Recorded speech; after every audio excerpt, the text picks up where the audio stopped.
For more on the state of the COVID pandemic and the hunt for a vaccine, CGTN's Rachelle Akuffo spoke to Tulenko. She's the CEO of Corvus Health.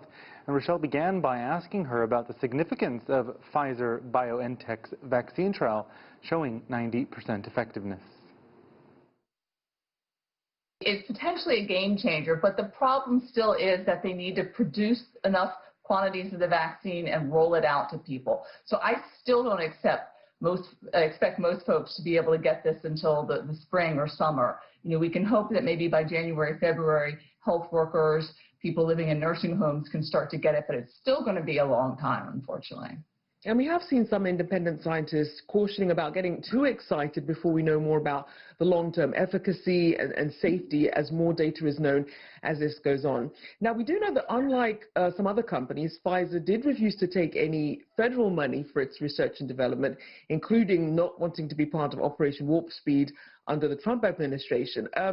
But what does this now development, this progress, signal to, I believe it's now 11 vaccines that are in late-stage trials? What does this mean for their progress? They are going to continue to go as fast as possible. This is not going to stop anybody because it's clear that one company or even one company and its partners cannot make enough vaccine for the whole world. And also, as you mentioned, we still don't know, will it be effective long-term? What will the long-term side effects be? So you don't want to put all your eggs in one basket, even at this point. So I don't expect any vaccines to drop out of the race. They all will continue to do their clinical trials. Now, I understand that Moderna uses some of the same technology that the Pfizer and BioNTech vaccine is using. Do we know anything about who perhaps might be next behind when it comes to trying to come out with a vaccine in progress?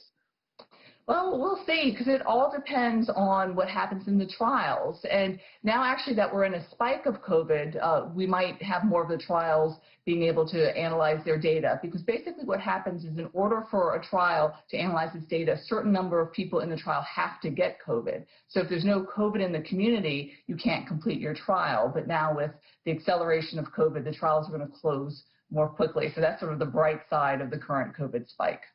Now, I want to also turn to the World Health Assembly, which is the decision-making body for the World Health Organization. Now, they're meeting. So talk about the importance of this meeting, as well as some of the criticism that they've been receiving from some countries in the global community.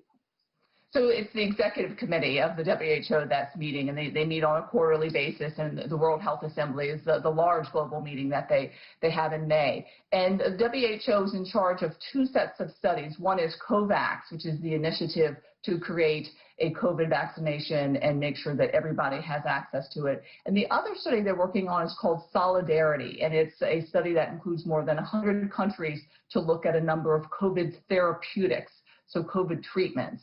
And, with WHO, there are always concerns about, is the speed enough? Is there political influence? What's going to happen after a treatment is available? And another thing I did want to say regarding the COVID therapeutics is people say, well, why do we need therapeutics, especially if we now potentially have a vaccine that's 90% effective? Well, there are two reasons. One is not everyone will either accept or have access to a vaccine. So for that reason, people will still get COVID and they'll need good therapies. But also no vaccine is 100% effective. So even if you were able to vaccinate everybody, you once again would still have people getting COVID, so you still want therapeutics. That's why it's good news that there are these 50 new therapeutics that are under study right now. And so tell us more about these therapeutics, because a lot of people are so focused on the vaccine, they're not really paying as much attention to them. Right, so there are a number. There are the monoclonal antibodies, which are antibodies that actually bind to the virus and prevent it from getting into the cell. So that would be like Regeneron's monoclonal antibody that the president received. Other ones are antivirals, like remdesivir. Others are anti-inflammatories, because we know that what kills people, or part of what kills people, is this inflammatory storm or this cytokine storm. And these therapeutics prevent that storm from happening. Another set of therapeutics is anti-clotting medications, because we also know that many people die from clots, either in their lungs, their legs, their hearts, caused by COVID. So those are the main set of therapeutics that people are testing for COVID. So when you look at the amount of funding that's going into vaccines versus therapeutics or treatments for emergency versus preventative, how are we seeing that funding being distributed? About 5-1 for the U.S. So the U.S. has put over $5 billion into the vaccine and about $1 billion into the therapeutics. But another thing to keep in mind with the therapeutics is basically physicians and their teams are sort of doing experiments on a daily basis, trying to decide what protocols their hospital is going to use and then keeping data on how patients fare as far as that goes. So even if a study isn't able to participate in a clinical trial, they are able to gather and analyze their own data and look at what's best for their population. And so as we look ahead now, what does it say about Joe Biden's first move as president-elect, being that he wants to announce a 12-member COVID task force?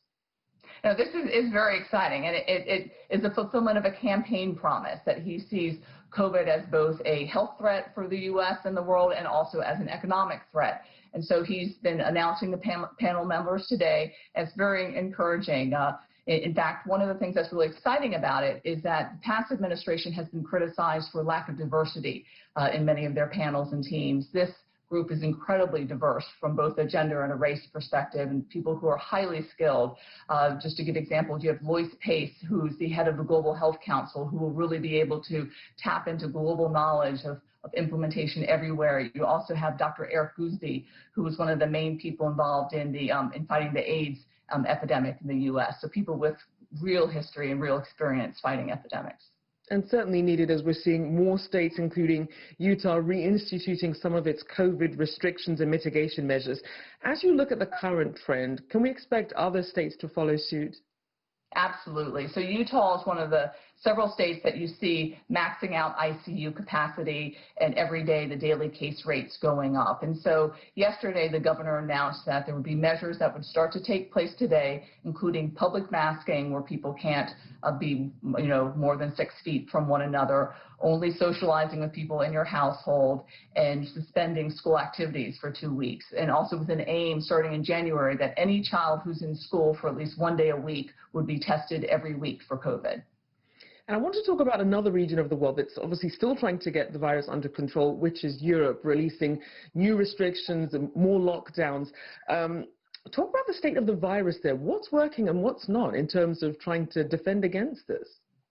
Well, in Europe, you do have the advantage that you do have more masking going on than in the U.S. because it hasn't been politicized. But otherwise, unfortunately, much of the situation is the same. You do have a difference in Denmark. There's this concern about a new strain of COVID that's in the minks, and so now they're culling the mink herds.